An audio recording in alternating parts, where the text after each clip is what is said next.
Hello, Acho. Let's say the given question. The question says a fish is rising up vertically inside a pond with velocity 4 centimeter per second and notices a bird which is diving downward and its velocity appeared to be 16 centimeter per second to the fish. What is the real velocity of the diving bird if refractive index of the water is 4 by 3? So for this question, the key concept we need to understand is the concept of real and apparent depth या फिर real and apparent height भी बोल सकते हैं हम इसको. So इसमें we have studied about the concept that is n2 by n1 is equals to real depth upon apparent depth. ठीक है, apparent means जो हमें appear हो रहा है, एक्चुअली में वो वैसा है नहीं. ठीक है ना, apparent depth. तो यहाँ पे ये इस तरीके से we need to remember the ratio. यहाँ पे n2 is refractive index of that medium जहाँ पे from where the light ray is coming. ठीक है, एंड n1 जहाँ पे आ रही है वो मीडियम का refractive index. Real depth upon apparent depth, इसी को हम real height upon apparent height भी बोल सकते हैं.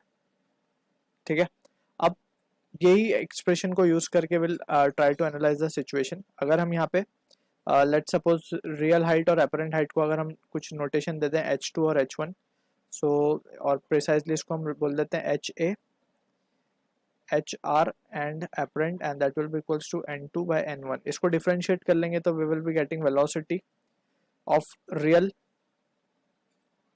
or we can say real velocity upon apparent velocity and that will be equals to n2 by n1. तो यहाँ पे जो situation given है उसके accordingly अगर हम देखें ध्यान से तो we have a fish, ठीक है, and we have a bird.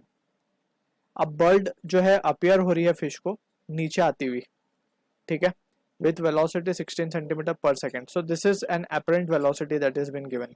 तो यहाँ पे अगर हम देखें सिचुएशन को, what we can write is, अब ये बर्ड की इमेज बन रही है by the fish, तो ये मीडियम हमारा n2 हो जाएगा एंड ये मीडियम हमारा n1 हो जाएगा, right, because light ray is coming from air या फिर bird and it is going to fish.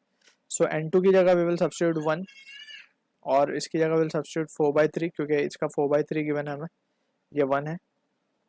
So from here we can see now v real upon v apparent.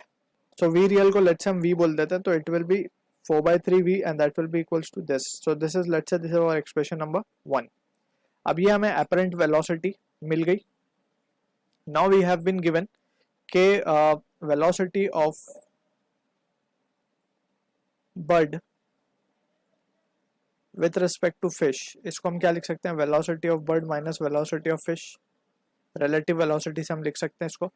relative velocity of bird with respect to fish is given as -16 क्योंकि वो नीचे की तरफ आ रहा है तो नीचे की डायरेक्शन को we are considering let's say minus, तो -16. and vb velocity of bird, actually we don't know this.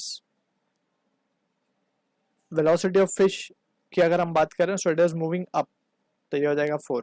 तो velocity of bird क्या आ जाएगा हमारे पास, और precisely it is the apparent velocity, right? So it will be -16 plus 4 and that will be -12 centimeter per second. ठीक है, and apparent velocity of bird we have already calculated, वो है 4/3v, तो we can directly equate कर सकते हैं हम इसको. therefore we can say 4/3v will be equals to 12. ठीक है, just we are following, अगर हम नेगेटिव डाल दे तो जस्ट दैट विल इंडिकेट कि बर्ड एक्चुअली 9 से आ रही होगी नीचे, ठीक है ना, तो that will be just the sign significance. So यहाँ से v की वैल्यू हो जाएगी हमारे पास 36/4 and that will be equals to 9 centimetre per second and it will be in the downward direction. ठीक है, so this is the answer for the question. I hope you understood the solution. All the best.